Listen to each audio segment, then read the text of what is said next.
A brief overview to you of the facts in the hope that anyone with additional information about these defendants, about these victims, about these crimes will come forward and talk to the District Attorney's office.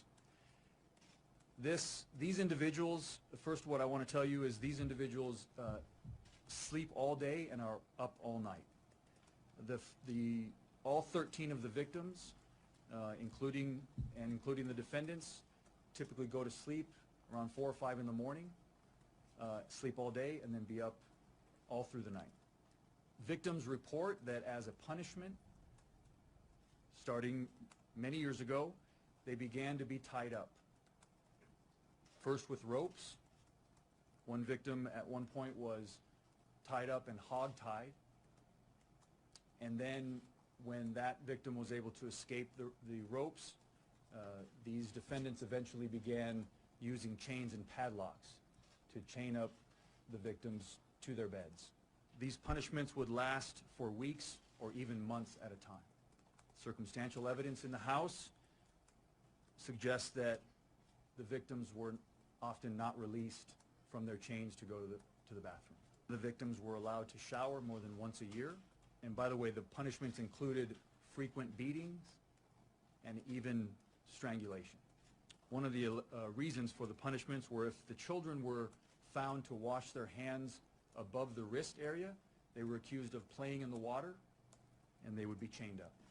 None of the victims have seen a doctor in more than 4 years. None of the victims have ever seen a dentist. Children were, when they were not chained up, locked in different rooms and fed very little on a schedule. They were not allowed to have toys, although there were many toys found in the house that were in their original package and had never been opened. The only thing the children were allowed to do in their rooms or chained up was to write in journals.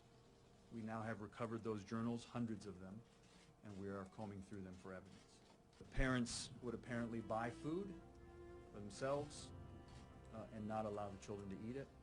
They would buy food, including pies, apple pies, pumpkin pies, leave it on the counter, let the children look at it, but not eat the food. All the victims have now been examined by doctors and medical professionals. All the victims were and are severely malnourished. Specifically, severe caloric malnutrition associated with muscle wasting. To give you an example, one of the children at age 12 is the weight of an average 7-year-old. The 29-year-old female victim weighs 82 pounds.